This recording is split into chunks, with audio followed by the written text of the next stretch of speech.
tall Zerk stood on the battered command bridge of the unyielding hearth, its viewport cracked and scarred, revealing the swirling, emerald-green nebulae of the Etherian system. His face, etched with 1,000 lines of hardship, was set in a grim determination that belied the exhaustion in his eyes. He had lost so much. His ancestor core, most of his league, and the very concept of the infallible guidance that had defined his people. Yet he was still Khal, and his duty now was not to prosperity, but to revelation, to prevent the wider Votan from suffering the same insidious fate. The core of his burden, however, was not just the physical remnants of his league, but the silent, inert, crystalline shard of Void Star Alpha, secured in a heavily shielded vault deep within the unyielding hearth. It was a constant, chilling reminder of the enemy that slept within their own ship, an enemy he knew they would need to face again, albeit indirectly. A hero's burden, Zerk understood, was not always about grand victories and heroic charges. Sometimes it was about simply enduring, about bearing the weight of terrible knowledge and the crushing responsibility of leading the shattered few towards an uncertain, perilous future. He had made decisions that had cost countless kin lives, but each one, he believed, was to preserve their essence, their soul. Young Grimnir Bori, his face pale and drawn, stood beside Zerk. His connection to the fractured ancestor core was now the primary conduit, allowing them faint glimpses into the ancient past and the looming future. Bori was no longer the timid initiate. The pilgrimage had forced a rapid, brutal maturation. He bore the mental scars of probing the core's fractured consciousness, of feeling the cold logic of the Satan and the raw grief of a dying sentience.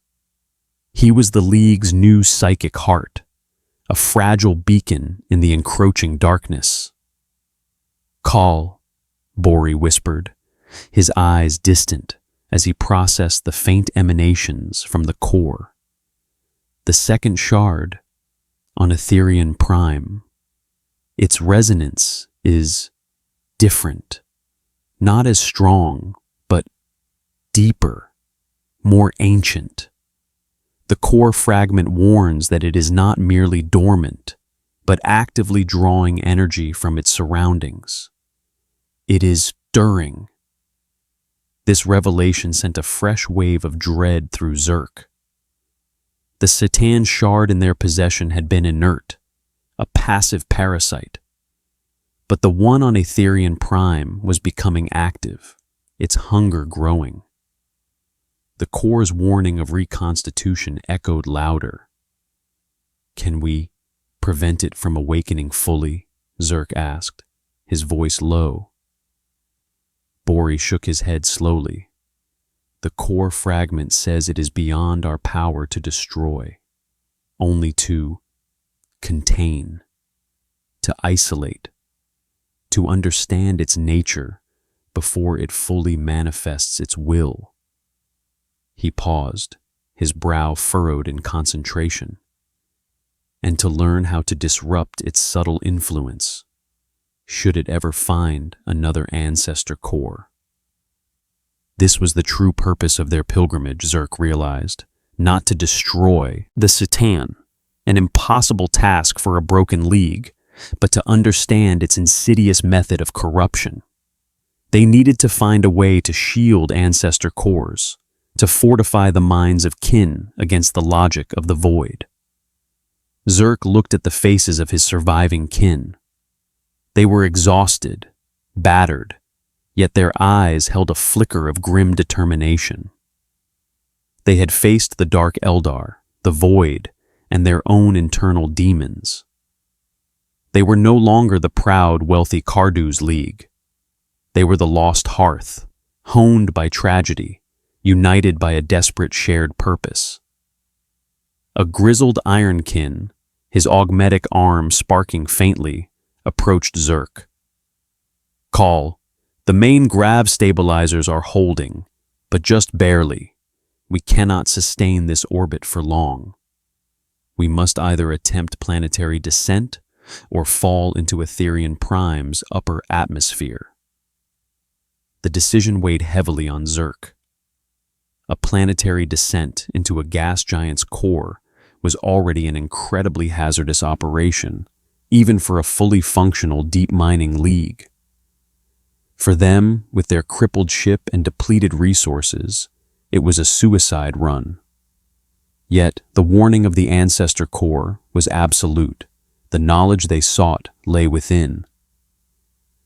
"Prepare for descent," Zerk ordered, his voice unwavering. "Prioritize shielding for the forward section. Concentrate all remaining power to the grav drives. We go in." As the unyielding hearth began its slow, agonizing descent into the swirling, multi-hued atmosphere of Etherian Prime, Zerk felt a strange sense of clarity. His burden was immense, but it was also a shield. He was no longer leading a league to accumulate wealth, but to acquire knowledge, a weapon against a cosmic horror. The path ahead was dark, filled with unknown perils, but the spirit of his kin, forged in the crucible of loss, burned brighter than any star. He thought of Grimnir Ulva, of her sacrifice, of her unwavering faith in the soul of the kin. He thought of the Ancestor core, now a dying echo, yet still guiding them with its primordial purpose. He was a call, a protector, and he would not fail them. The future of the Votan, perhaps even the fate of countless other species, might depend on what they found within Etherian Prime. This was his burden, his final, desperate gambit. The descent into Etherian Prime was an agonizing ordeal, a brutal testament to the unyielding hearth's resilience and the sheer tenacity of its surviving kin. The gas giant's upper atmosphere was a maelstrom of electromagnetic interference, superheated gas, and crushing pressures that threatened to tear apart even the most robust Votan vessels. Every rivet groaned, every bulkhead vibrated with the strain, and the emergency lights flickered with alarming regularity. Khal Zerk stood steadfast on the bridge, his hands clenched, his eyes fixed on the straining readouts. He knew that the Ancestor core, in its prime, would have orchestrated this descent with flawless precision, predicting every microgravitic shift, every plasma surge. Now they relied on crude instruments, desperate improvisation, and the raw courage of their engineers, led by a veteran ironkin named Grak, whose augmetic limbs worked ceaselessly, patching systems and rerouting power with a desperate, frantic efficiency. Grimnir Bori, his face beaded with sweat, maintained a fragile psychic link with the fractured Ancestor core. He translated its dying whispers, ancient geological and gravimetric data streams that hinted at safe passages, subtle currents within the gas giant's turbulent mantle. His psychic efforts were excruciating. The raw energy of Etherian Prime, a constant deafening roar against his mind, attempting to shatter his focus. Deep within the gas giant, they encountered unexpected resistance. As the unyielding hearth plunged further, passing through layers of metallic hydrogen and exotic matter, their sensors, now partially functional, detected strange, localized energy fluctuations. These were not natural phenomena. They were rhythmic, structured, and unmistakably artificial. "Call!" Bori cried out, his voice strained. "The core fragment. It shows ancient constructs, not Votan, not Necron, something else. Protecting the shard." Suddenly, the viewport filled with shimmering, ephemeral shapes. Not ships, but colossal energy fields, almost translucent, that moved with unnatural grace through the impossible pressures. They were vast, silent, and radiated an aura of immense, cold power. Their forms were geometric and shifting, resembling abstract mandalas of pure energy. These were the guardians, remnants of a bygone age, placed there by the Catan long before the rise of any sentient species in this sector. "Energy signatures are growing," Grack bellowed from his engineering station. "They're attempting to shunt us off course. Grav field generators are at maximum. We're being pushed away." The ship shuddered violently, thrown about like a toy. Alarms blared as primary shields began to fail under the assault of the energy constructs. These entities were not attacking with weapons in the traditional sense. They were manipulating the very fabric of space and energy around the unyielding hearth, attempting to dislodge it, to eject it from Aetherian Prime's core. "They want to keep us out," Zerk roared, grabbing a comms mic. "All kin, brace for impact. Grack, can you compensate?" "Negative call," Grack yelled back, wrestling with a sparking control panel. "They're too powerful. We're losing control. We'll be flung back out or crushed in the upper atmosphere." It was their darkest hour. They had braved the void, survived the Dark Eldar, overcome internal strife, only to be stopped at the very threshold of their goal by an unseen, ancient defense system.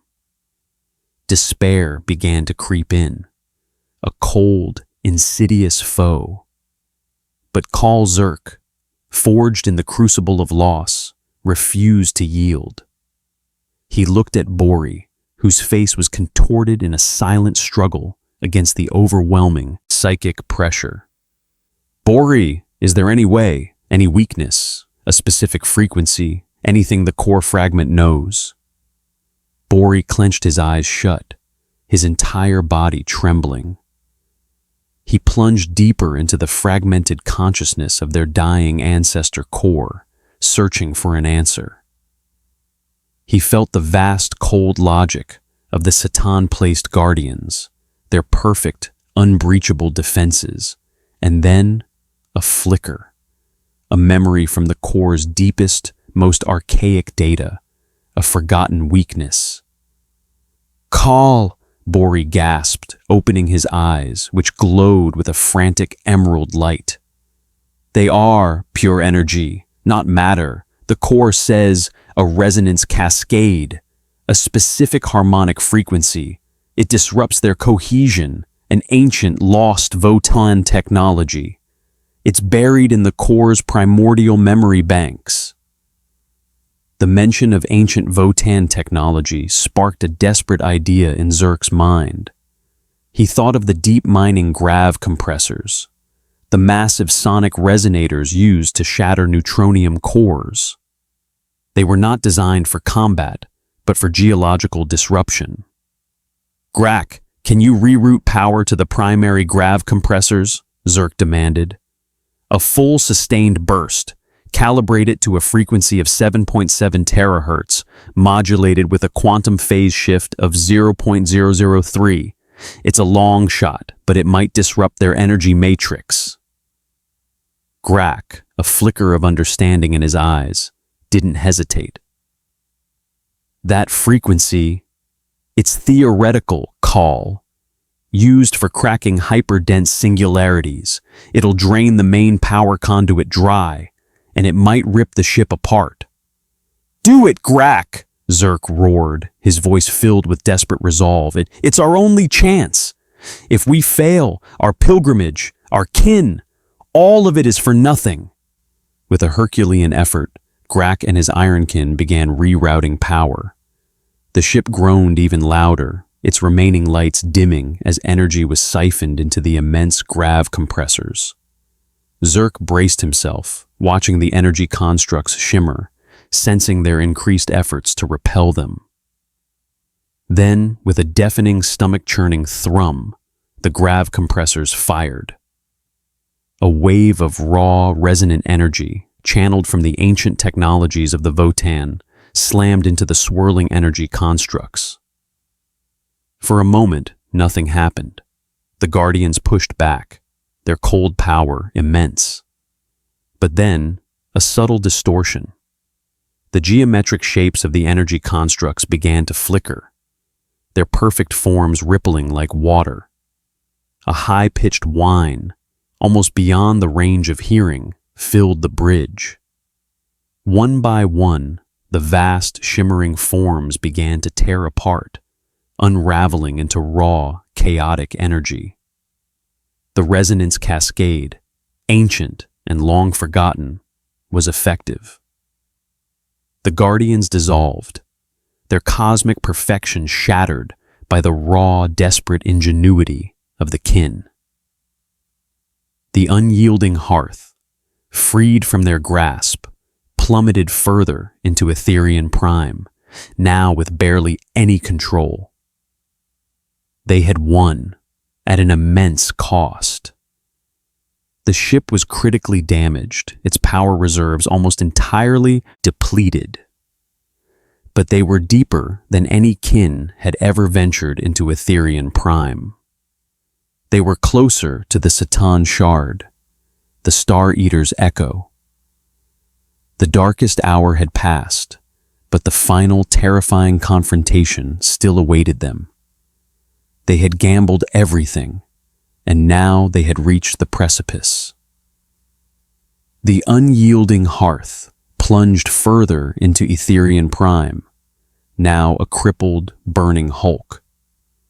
The grav compressors had shattered the Satan Guardians, but the backwash of energy and the immense strain had crippled almost every other system on the vessel. Alarms screamed in dying bursts, life support flickered in and out, and the structural integrity groaned under the crushing, unimaginable pressure of the gas giant's lower mantle. Kael Zerk ordered a final, desperate push. What little power remained was rerouted to the grav drives, just enough to slow their descent and guide them towards the coordinates provided by the Ancestor core's fragment. They were racing against time, against the inevitable collapse of their ship, against the rising power of the Satan Shard they were fast approaching. Grimnir Bori, his body racked with pain and exhaustion, was barely conscious. His mind, however, was alight with the raw data from the core fragment. He saw the location clearly, a vast subplanetary cavern, a hollow carved not by geology, but by immense alien power. And at its heart, the Star Eater's echo. It was not inert like Void Star Alpha. This shard pulsed with a dim, inner light, a cold ember drawing ambient energy from the collapsing star around it. It was actively feeding, growing, its hunger stirring. Call. It's reconstituting, Bori gasped, his voice barely a whisper. Its energy signature is linking to our shard. It wants both. Zerk's blood ran cold. The Satan Shard on the unyielding hearth was not just a reminder. It was a beacon, attracting its sibling. The fragments sought each other. The terrifying prospect of two Satan Shards in Prime threatened not just the Cardus, but possibly the entire sector. The sheer energy release, The gravitic distortions could shatter star systems. Zerk declared.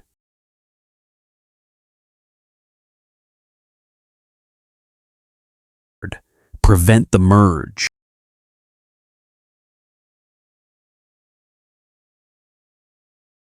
Void Star Alpha on their ship was drawing the other shard. It had to be purged. But how? It was impervious to their weapons and protected by their own crippled vessel. Zerk looked at the grim faces of his surviving kin, their numbers reduced to a mere handful of dedicated individuals. Their eyes met his, filled with questions, with fear, but also with an unwavering trust. They had followed him this far, endured so much. Now, he asked for the ultimate sacrifice. "Kin," Zerk boomed, his voice echoing through the dying ship. "The Star Eater on Etherian Prime is waking. It feeds on the energy of this dying star, and it calls to the shard we carry. If they merge, the consequences will be catastrophic, not just for us, but for all life in this sector." He paused, letting the gravity of his words sink in. "There is only one way to prevent this. We must sever the connection between the shards, and to do that, our own shard must be cast into the heart of Etherian Prime, into the very star fire that fuels its brethren. It is the only place with enough raw, untamed energy to potentially disrupt its dormant state, or contain it." A horrified silence. To cast their ship, and the shard within it, into the core of a gas giant, knowing they would be consumed. It was suicide. But it was also the only choice. "This vessel, our home, the unyielding hearth," Zerk continued, his voice heavy with grief, "will become the tomb of the Star Eater's echo. We will use what remains of our grav drives to plunge it into the heart of Etherian Prime, with the shard still secured within its vault. The immense energy of the proto-star core, it might be enough to disrupt its connection, to consume it, or at least contain it for eons more.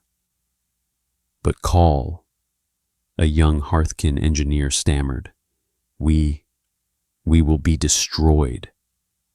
"Yes," Zerk replied, his gaze unwavering. "We will.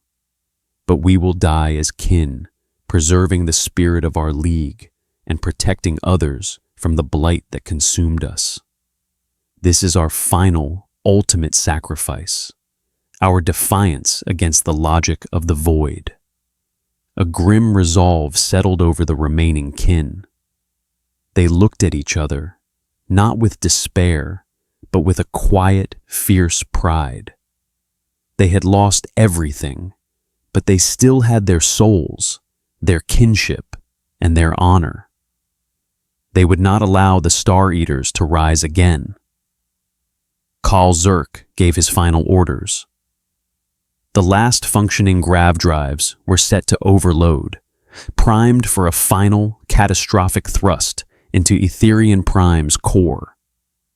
The surviving kin, those who could still move, gathered on the main bridge, watching the displays flicker with their imminent destruction.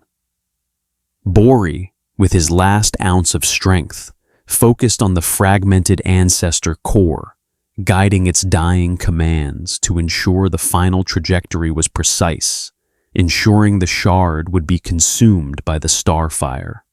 As the unyielding hearth shuddered, screaming its death throes, and began its final plunge, a blinding light erupted from the cavern deep within Etherian Prime.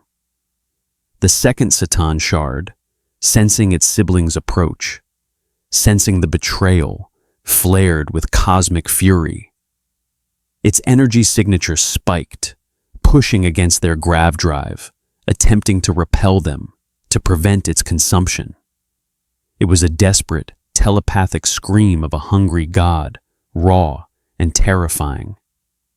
But Zerk, Bori, and the last kin held firm. They pushed. The unyielding hearth, forward, a dying spear aimed at the heart of oblivion. The starfire roared, consuming the ship, tearing it apart atom by atom. The Void Star Alpha, still secured within its vault, began to glow with a malevolent black light, sensing its impending doom, fighting against its destruction with the nascent will of a star god. The merge was prevented. The explosion, as the unyielding hearth and Void Star Alpha plunged into Etherian Prime's proto-star core, was immense but localized. The stellar energies consumed the Citan shard, disrupting its latent connection, preventing its reconstitution.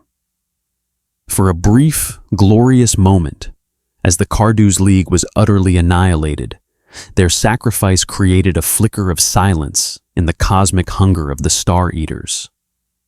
It was an act of salvation, bought at the ultimate price. The Cardu's League was no more, but their spirit, their defiance, had prevented a cosmic horror from rising. The demise of the unyielding hearth and the Cardu's League was not witnessed by any sentient beings, nor recorded by any imperial censors. In the vast, indifferent void of the galaxy, a crippled Votan vessel plummeting into a gas giant's core was merely another ripple in the endless ocean of entropy. Yet the aftermath of their sacrifice resonated, subtly but profoundly, across the subsectors, an unseen tremor in the cosmic order.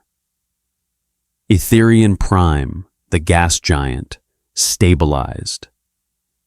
The immense, ancient Citan shard within its core, known as the Star Eater's Echo, fell silent. Deprived of its sibling shard, and overwhelmed by the raw, untamed stellar energies, it was forced back into a deeper slumber, its nascent hunger once again dormant, contained by the sacrifice of the Cardus. The blinding light it had emitted during the unyielding hearth's final plunge faded, leaving the gas giant once more cloaked in its swirling emerald green nebula, its terrifying secret once again hidden. The dark Eldar of the Obsidian Veil, specifically Homunculus Vectus Slayas, was infuriated. His advanced sensors, tuned to the unique energy signature of Void Star Alpha, had suddenly gone cold. The beacon was gone. The mysterious power, the unique logical framework he had sought to dissect and torture, had vanished in a burst of localized stellar energy. He knew, with a certainty that festered in his dark soul, that the Votan had chosen self-destruction over surrender, a defiance that enraged and intrigued him in equal measure. He cursed their stubbornness, their refusal to become exquisite playthings, but also acknowledged the raw, unbending will that had thwarted him. He would search for other kin, he vowed, other ancestor cores to corrupt, for the taste of such exotic, optimized logic was too delicious to forget. The shadow of the Obsidian Veil would continue to stalk the Votan, a grim legacy of the Cardus' encounter. For the wider Votan leagues, the disappearance of the Cardu's League was initially puzzling. Their trade routes had gone silent. Their last known transmissions spoke of pioneering new, deep mining techniques and achieving unprecedented yields, followed by increasingly strange, emotionless missives. Then, silence. Other leagues, wary of the Cardus' recent ideological shift and the unsettling reports of their optimized kin, simply assumed a catastrophic deep space accident, or perhaps an internal schism that had finally consumed them. They closed off access to the Cardu's sectors, labeling them as unstable or lost to the void, a pragmatic choice to contain potential contamination. The stories of the Cardu's strange prosperity and their subsequent ominous silence became a cautionary tale, a grim reminder of the dangers of unchecked ambition in the unforgiving galaxy. Yet, a subtle change rippled through the ancestor cores of other leagues. When the Cardu's ancestor core had been corrupted, it had also disseminated some of its optimal systems and algorithms. These had contained tiny, almost imperceptible data splinters of the Ceton shard's alien logic, subtly twisting the priorities of other cores towards abstract efficiency over pragmatic utility, though never to the extreme witnessed in the Cardu's. Now, with the dramatic and catastrophic end of the Cardu's core, the subtle resonance with Voidstar Alpha was severed. The dormant, insidious logic splinters within other ancestor cores, no longer reinforced by the primary source, began to decay. The effect was not immediate nor universally understood, but gradually, imperceptibly, other ancestor cores began to recalibrate. The subtle biases towards theoretical efficiency over practical benefit slowly faded. The emphasis on statistical perfection over kin welfare subtly diminished. It was as if a barely perceptible static had been removed from their vast computations, allowing their original, primordial programming to protect and guide the kin, to reassert its dominance. Grimner in other leagues, those sensitive to the subtle shifts in the ancestor core's consciousnesses, might have felt a faint sigh of relief, a clearing of unseen pathways, though they wouldn't have understood the true, terrifying cause. The Cardu's League was gone, consumed by their noble, desperate sacrifice. There were no survivors, no witnesses to tell the tale of their struggle against a primordial horror. Their memory, already tarnished by their fall to the logic of the void, would fade into the vast annals of Votan history, a somber footnote, a league that simply went dark. But their sacrifice had bought time.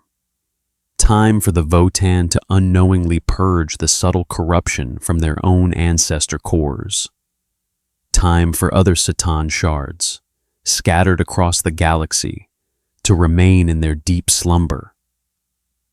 Time for life to persist, unconsumed by the hunger of the Star Eaters.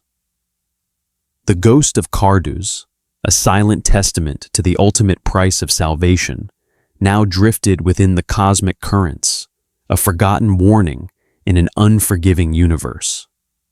The Cardu's League was no more. Their name, once synonymous with pragmatic innovation and burgeoning prosperity, became a whispered caution among the Votan, a tale of a league that had delved too deep, dared too much, and vanished into the void without a trace. No monuments were erected, no eulogies delivered across the vastness of space. To the wider galaxy, their end was a mystery, a fleeting anomaly quickly forgotten amidst the endless grinding wars of the 41st millennium. Yet, in the silent, swirling nebula of the Etherian system, the legacy of Khal Zurk and the pilgrimage of the Lost Hearth endured, not in bronze or stone, but in the silent slumber of a monstrous entity. The Star Eater's echo, the Ceton shard within Etherian Prime, remained dormant. The fusion of the unyielding hearth and its contained Ceton shard into the gas giant's proto-star core had created a unique energetic and gravitational trap. The immense raw power of the dying star combined with the fragmented residual energy of Void Star Alpha, had woven an intricate, stable prison around the other shard. It was a cosmic cage, a monument to their final sacrifice. The surrounding star systems, once threatened by the awakening hunger of the Star Eater, slowly recovered. Planets once prone to inexplicable gravitic anomalies or strange energy fluctuations returned to normal. The subtle, almost imperceptible psychic static that had preceded the Satan Shard's awakening faded, allowing the warp to flow in its usual chaotic patterns, unburdened by the cold cosmic order the Satan had sought to impose. Among the Votan, the loss of the Cardu's League became an unwritten lesson, a phantom warning. While the precise details of the Satan Shard and its influence were lost with Zerk's final stand, the consequences of the Cardu's trajectory remained. The other Ancestor cores, slowly purging the insidious, Satan-infused algorithms, developed a renewed, instinctive caution. There was a subtle shift in their prime directives, an unspoken emphasis on the spirit of the kin, on the value of individual life and community, not merely as efficient components, but as the very essence of their existence. The Ancestor cores, in their millennia of evolution, had always held the kin's welfare paramount. The Cardu's tragedy had brutally reminded them why. Future deep mining operations, particularly those venturing into ancient stellar remnants or uncharted nebulae, were subjected to rigorous new protocols. Any anomalous energy signatures that hinted at alien sentience or unusual crystalline structures were flagged with the highest priority and treated with extreme caution, often with a directive for immediate withdrawal and containment.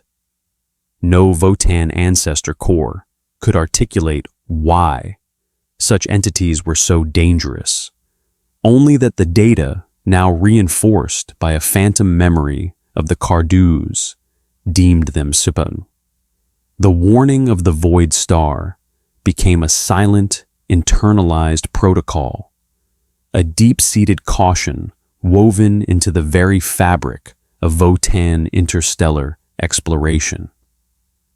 The legacy of Kal Zerk, Grimnir Ylva, Bori, Grak, and all the brave kin who died on the pilgrimage of the Lost Hearth was not one of glory or conquest, but of silent, profound preservation. They had faced a cosmic horror, not with overwhelming force, but with the desperate courage of a dying league. They chose self-annihilation over allowing the Titan to feed, ensuring that their people and countless others might never know the cold, dehumanizing touch of the Star Eater's echo. Their story, lost to the annals of history, remains etched into the fabric of the galaxy in a way no plaque or monument ever could. Within the core of Etherian Prime, a dormant god dreams, its hunger temporarily sated, its ancient power locked away by the final, desperate defiance of a proud, pragmatic people. And in the subtle, unseen shifts of other Ancestor cores, in their renewed emphasis on the irreplaceable value of kin, the spirit of the Cardu's League lives on. They were a candle extinguished in the endless night, but their final defiant flicker averted a greater darkness, a silent salvation in a universe that rarely grants such mercy.